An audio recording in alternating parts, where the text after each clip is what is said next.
Hello and welcome to the Trail and Adventure Motorbike Podcast with me, Clive Barber, and my good mate, Noel Tom. For the days when you can't ride your bike, there's always the Trail and Adventure Motorbike Podcast.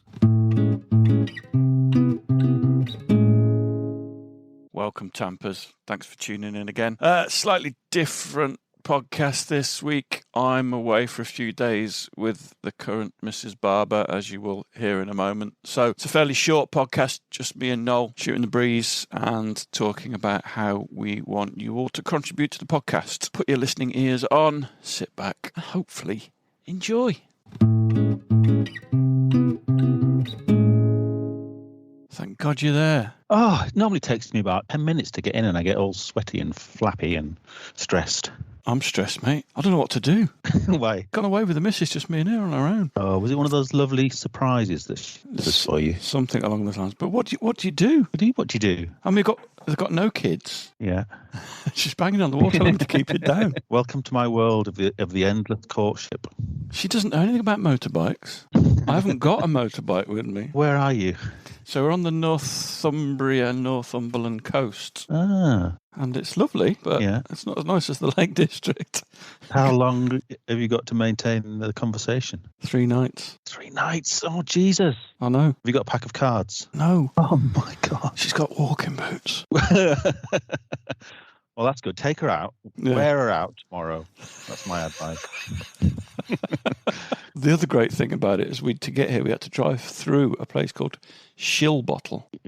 Made famous by... Yeah, exactly. Wait for this, because I had this whole little joke about it to tell you today. Yeah.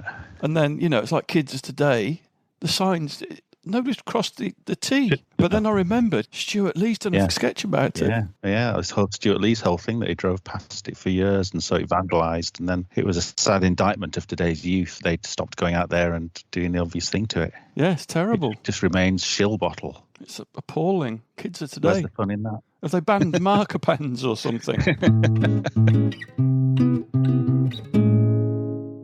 So the things I was thinking about talking about today is just do a general catch-up, you and I, what you've been up to. I bought a new bike. I could tell my little story there. We're going to Spain. It's booked. So look forward for a new film in May. Oh, that's putting a lot of pressure on Greg. Who's to say that Greg's going to make a film of it? Well, he always makes a fucking film of it. Where would he be without his film? He'd be like just Greg. No purpose. Also then talk about what we've got coming from a podcast-wise, because we've got a number of things on the boil. And then... I want to talk a little bit more about these listeners' episodes. Do you think it's a good idea? Try and get people to send stuff in. It's a great idea. Has there been any, dare I ask, has there been any response? None at all. I've actually messaged a couple of people. It's early days yet, isn't it? I've messaged a couple of people and I've encouraged them to do it. And I think we'll probably get a few people that we know to do it as well. But I think it could be quite nice. It's a scary thing, though, isn't it, to ask someone to record their own voice, which most people hate, and then to send it off because you'd be sort of worried that is this of any value? Is this worth telling? We're there every week, aren't we? Well, it's easy for you and me because if you've got someone to talk to, it's a doddle. But if I just had to talk to the bloody phone, I'd find it impossible. Well, I did say to somebody, just you and a mate do it. You could just stand with your mobile phone between you and have a chat, have a crack. Perfect. Yeah, that's the best idea.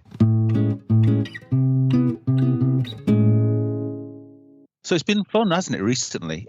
I've loved speaking to the new people. Yeah, since we've kind of been a little bit more energetic about doing it. I think everybody we've had on has been brilliant, from Alex through to Alex was great. He was brilliant, wasn't he? Our new Scandinavian best friends. And Will and Greg. I like listening to Greg. Greg's got a lot to say. I always like listening to Greg. Oh, he has got a lot to say, though. Don't think he goes on a bit? No, he's got some great stuff to say. I like it. It is good. He's got stuff to say. That's the main thing. He's really good value. Yeah, no, he's got lots of opinions. He's a good lad. It's winter, isn't it? There's not a lot new, really, motorbike-wise. This is where having lots of bikes pays off, because you kind of, even though they're there all the time and I stare at them quite a lot, you can just sort of pull each one out and do what needs doing to it and get to know it again. So that's what I sort of do. Even though I bought my CRF 250L back in the autumn to do up, I've sort of finished that now. Still, I'll pull out another one now and start fiddling with that and get it ready for the summer. Is that how do you cope with winters? Well, I just bought a new bike. Didn't mean to. It was an accident. My lady. Well, it was, wasn't it, really? Because I was thinking of getting a CRF. And then I Just an L version. Yeah, I was going to get the L version. That seems the most sensible one to get, and just put a bigger tank on it and maybe a bit of a screen. But I rang our local dealer, and the guy went, there's a bit of a pause, and he looked out the window, and I said, they're pulling one off the truck now. It's for a customer, but he doesn't want it until March. I'll be able to get another one by then. You can have it if you want. It's like, oh. It was an instant decision. You weren't bothered about not taking the L in that moment. Yeah, For the rally. because it was a rally one, yeah. So, no, I kind of, it was pretty much an instant decision. Because there's benefits with the rally as well. Because it's got the bigger tank on it already. It's got a more comfortable seat. It's got a screen on it. So there are the benefits there. And as it turns out, a lot of people cut that bottom plastic bit off. Would you dare do that to your bike? Go at it with a multi-tool or a hacksaw and cut the plastics off? Yeah, probably. Would you? Yeah, would I you? would. Because I'd like to. But even on my 2017 rally, I wouldn't like to cut into it. All you've got to do is buy those new plastic bits, haven't you, to replace? So. Probably what you should do is just to buy new ones without the sticker. I don't know if they come with the stickers on or not. No, they don't. No. Right. Well, there you go. Cut them down, and then keep the original ones to put back on it, because they serve no purpose. They're just there to look like a low down petrol tanks, aren't they? Well, that's kind of why I bought an L version, because it does spook me a bit not being able to see the engine. You can't clean it either, can you? That's the other thing. Not really. That doesn't bother me too much because it's probably very resilient to dirt living on it. But I was with somebody once who shall remain nameless.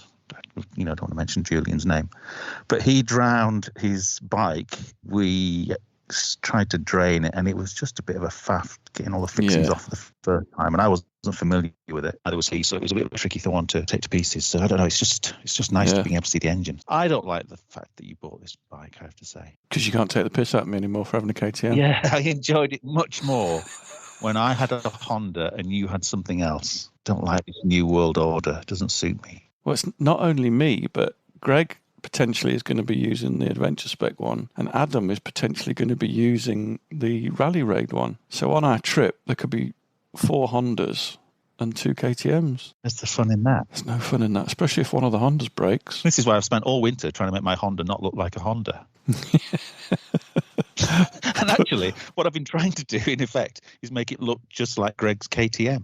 Yeah, I'm turning it white, and part of that is down to Greg's bike, and part of that is down to, have you heard of, just looking him up now, Andy Scott, because he took a CRF 250L and he chopped the bottom of the frame out and he put a CBX 500 engine in it. So he created, in effect, a CRF 500L.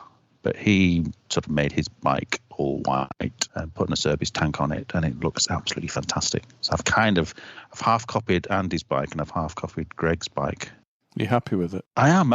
Yeah, I am. Yeah, there's something about making your own, or having the feeling. I've done it very simply because it's just cosmetic, but giving yourself the illusion that you've built your own bike is quite satisfying. I get that. It's like the way I made my own side stand enlarger and made my own foot peg extensions, which you laughed at both of them. You said they were ugly. Let's call them aberrations. You're just not used to your child coming home and having to put shit pictures up on the wall. That's what it's like. This is what Greg always said about the PR7, wasn't it? That it didn't do well because people couldn't make it their own and fiddle with it too much. It was brilliant just as it arrived. In a way, that was its downfall. Also, it's an AJP and a bit of an unknown quantity, reliability-wise. I think that's more the issue. Are we going to go to the ABR festival this year? You're really talking to the wrong man. You don't like organised things, do you? Oh man, no, that is not for me. That funny, isn't it? Because part of it is because it would be like staring into the mirror 1,000 times, and I wouldn't enjoy it. There's something about it. I probably would enjoy it. It's lots of bikes. There's what's not to like about that. But no, it's not for me really. Well, it might not be for me, but I'm going to give it a go. I think this year. Yeah, and it is in the Midlands in Warwickshire, 24th to the 26th of June. Yeah. So last year we had our own little festival, didn't we? Our Fear of Missing Out festival, the FOMO festival, which was by invitation only, and it was very special in Greg's garden. I think there's going to be a few more of those this year. I think there will. Well, next year it's a different venue. We're going to Wales, aren't we? I think it's something everyone should do. Organise a little thing somewhere. It doesn't have to be in your own garden, but just, little meetings. They're the way forward, I think. Definitely. Little festival. So have you been out very much? I have been out on my new motorcycle twice. I went out on my own once and just did like a 4 hours up into the lakes, did a little loop round there just to try out my new bike. And then I went out with a bunch of guys from the TRF, actually. That was more of a full day in the rain. But no, they're a good bunch, mature bunch. But I really enjoyed that. Did you go anywhere yet? Any you hadn't been before? Yes, because we started down sort of very south, started at the car museum down that end. So there's a few lanes before I knew where we were. Had you met anybody on this ride? No, it's all completely new people. Good bunch. But yeah, mainly got to try out my new bike. And it was great, apart from, it was plenty powerful enough for the trails. The downside is, as everybody said, is the suspension is just too soft. It just meant that you just had to watch your speed, because there was a few times when the forks bottomed out a couple of times and the rear was bottoming out all the time. I mean, it's pretty bumpy around our way, but yeah, it definitely needs the suspension upgrading, as everybody knows. But it's just unnerving, is it, when that happens, or doesn't sort of throw you off particularly? I think it would if you really hit something and you're going too quick. I think it potentially could. I mean, it's just... You're going to splash out on a shock for it? I'm going to ride it down to Rally Raid, I think, once they've got some stock in, and work with Adam to do it. So you're going to do the suspension on it, and then you'll be happy with it? Yeah. I've done everything else, all the handguards, different bars, bar risers. Has it changed the way you ride? No, I am still a twat. Well, not that. Has it changed your approach to riding? I don't think it has, because I've got the position exactly like I had my KTM one, which you hated because it's so tall. The ideas we've got coming up, we haven't named our superstar guest we're going to talk to in March. Do I know about this? You've chatted to him online. 1 million plus Really? Views. Oh, yeah, him. We're going to tell people who it is. I feel like I have spoken to him, but you're right. That's the nature of online relationships, isn't it? Should we tell people who it is? No, let's not tell them. Should we? Yeah. I don't know. Really? No. No, let's not. Okay. No. Yeah. But then if you did, no, it's actually, but then if you did, people can watch the film beforehand, before they meet the superstar. Yeah. Hero, lifesaver. Yeah. So it's Ollie Moto. Yeah. You've got to jump onto YouTube and watch Ollie Moto's films. Is there a film you would direct people to first? Well, there's the Gangbusters one, which is this Himalayas film, which is very good. Yeah. Well worth watching. And then I really loved the stuff he did with Rally Duck, where they built... they basically got an old Harley Davidson Sportster and turned it into an enduro bike. And that's not finished yet, because I don't think they've actually raced it yet because of COVID or whatever. So that's a really good series as well. But he's done lots of other things. He basically goes off and does events and makes films out of them. It's not just head camera stuff. It's the story, and the bikes are almost incidental to the wonder of his fun films. And he's very good on camera as well. Yeah, he makes a great film. That's why the Nepal film was so good, because there's so many of those films. People have done that trip a lot and made a film of it, and it's quite unwatchable, whereas this is a very, very watchable, interesting, funny film. Yeah, it's excellent. So I'm really looking forward to meeting him properly. That's in March. And then I stumbled across these two German guys who are called Moto Farad or something like that. And they've basically flew into Chile, I think, and just made these lovely, I think it's a 4 or 5 part film of them sourcing bikes and then riding to the Atacama to enjoy the complete darkness of the Atacama where you can see the stars. And again, really good film. They seem like an interesting pair, and they're up for doing a bit of a podcast, so that's good.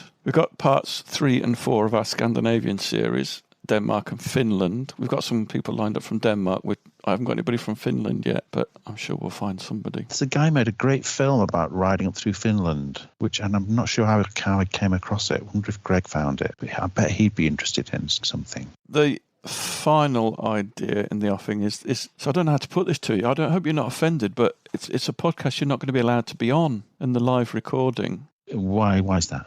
Is it a woman? I've lined up a couple of moto nerds. A nerd it's okay to call people nerds these days. It's not an insult, apparently. Moto nerd Rupert and moto nerd Will, our old friend Will. And we're going to talk about trail and adventure bike technology. So if we talked about technology to you, you'd just go, oh no, that's a really bad idea. That's too expensive. That's rubbish. I'm not interested in that. But maybe I need to be there to speak up for the ordinary working man in the street. I think you're absolutely right, but you're just going to cause a problem while we're recording it. To stop you now and again and say, what do you mean download? What do you mean? What is that download? What do you mean? Off the back of a truck? What? Exactly. So I think it would be fun for us to do it, and then you can listen to it, and then we'll talk about it afterwards. I'm quite happy for that. Do that, yeah. But you can be on if you want. I don't mind. It's entirely up to you. Do it without, because I probably will just slow it down a bit. I'm not as bad at technology as I think you make me out to be. You work for an organisation that hacks into the CIA on a daily basis and stuff. I tell people. I don't do that kind of thing. So that's good. Do you know, I think I said this before, but what I really like about our podcast is the fact that we don't get any of the big A-list celebrities on. And you know why we don't get any of the big A-list celebrities on, don't you? That's because they don't fucking respond to our emails. They just ignore us. It's like we don't exist. You wouldn't know, would you? Once you've done 2 of these things, or one of them even, you probably think, what's the point of doing another Presumably, one? if you're getting X number of 100,000 views and you get some shitty little podcast emailing you, you're just not even going to bother to acknowledge it, are you? Who wants to be asked, what are you doing next? Yeah, you can understand. Are you going somewhere else, somewhere new on your motorbike? Don't you think you should get a bigger motorbike? So, but anyway, I really like this listener-led thing, this idea. So it came from me having a chat with Alan, and I'll play you a bit of that conversation. I really liked the idea that you came up with of getting people to contribute stuff. You know, you record 5 or 10 minutes, and you can just do it on your phone because phone recordings are pretty good. Getting people to send it in, and then we can make a podcast out of it somehow. And you and I can kind of present that podcast, if you like. So we can kind of do the talking in between clips. And I'm not sure what it is yet, but we can make it into something. So I like the idea of people, telling us about a trip you've done, where you went, why it was great, best days out on your bike, and then things like best bit of kits, why I love the boots I ride in, why are they really good, or why is the tent that I've got the best thing, my best bit of kit. So just try and get people to contribute ideas like that, and then you and I can go through them, select the best ones. The worry is that nobody fucking does it, but we can address that problem as it arises. If we don't, we just quietly just don't mention it again. My main story really would be, as the club kind of grew and we started having a bit of a camp out, and we went from just riding around the Peak District to saying, right, we're gonna do something bigger now. And in the ABR Adventure Bike Rider magazine, they featured this coastal trail, Askerman Furnace, where you can ride on the beach. And I thought, wouldn't it be cool to ride on the beach on any Sunday? You have all your mates around you and just blast down the beach. And so the whole trip was set up around riding coast to coast to do that. And I think I even messaged you about it and said, have you got the GPX for the coast to coast trial? When no, I've pulled together TRF coast to coast, the TET, and a Land Rover one that I found on View Ranger, and I overlaid all of them in different colours on a map, and then I sort of made my own unique version, which set off from Saltburn by the Sea, where I used to live, that I'm quite fond of, to Askerman Furnace to ride this coastal trail, and then the van's over there, so you've got to go back. So in 5 days we did it both ways. Left the van at my mate's place, and we had an awesome time, because going up Borrowdale in the lakes, you'll know that one, I burnt my clutch out going up there. So it was slipping. I managed to get through, but it was slipping. So by the time we got to the beach, I didn't go on it. And we retreated to a campsite and said, what can we do? And I managed to get a spare clutch, change it on a campsite, put it all back together, get on the beach, ride it, and make it all the way back to the other side.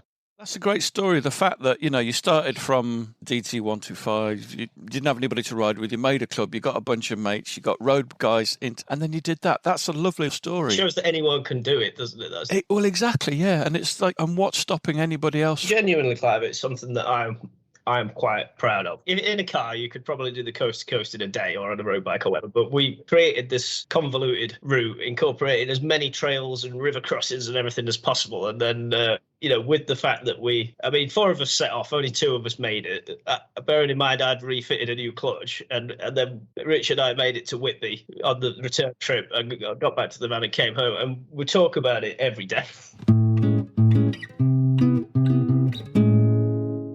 Basically, we came up with the idea to get people to actually tell us stuff and to make some podcasts out of fabulous trips that everybody has done, because everybody does these things, whether it's just going to the New Forest or wherever. Everybody's done some exciting, fun things that it's good to recommend to other people to do. And everyone does them slightly differently as well, I think. Even Alex, I thought it was really interesting talking to Alex, who was just starting off in a way, but it's interesting to hear people's take on it, that might be different to your own. Yeah, absolutely. So it's just things like your trip to Iceland. You can't be the only one that's done it. People must have been on holiday in Australia for 3 months, or travelling in Australia and jumped on a bike and done something there. There's got to be all sorts of things that people have done.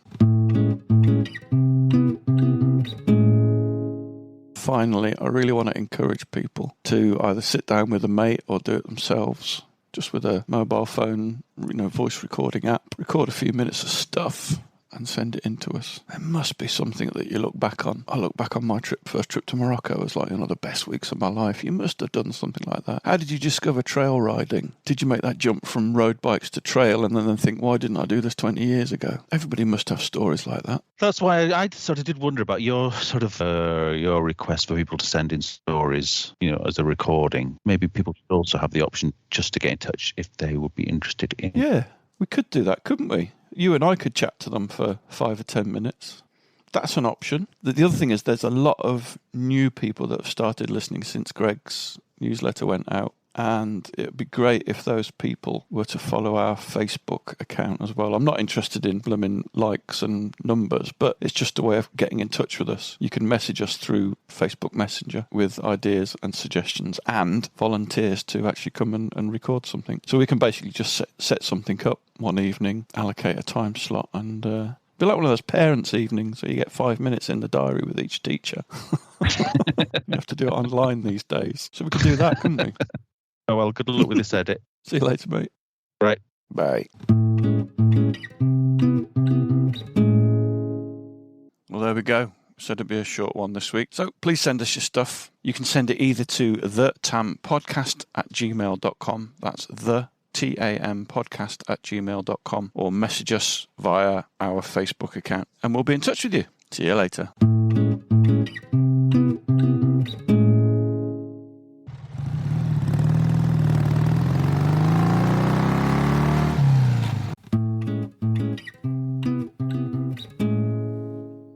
Thanks for listening. We really appreciate your support. Don't forget you can follow us on Facebook and Instagram. And if you really appreciate what we do, you could consider supporting us on Patreon or buy us a coffee. Links are available on our website, which is tampodcast.com, tampodcast.com, where we also have a limited selection of branded stuff. But either way, please keep listening and spreading the word. See you next time.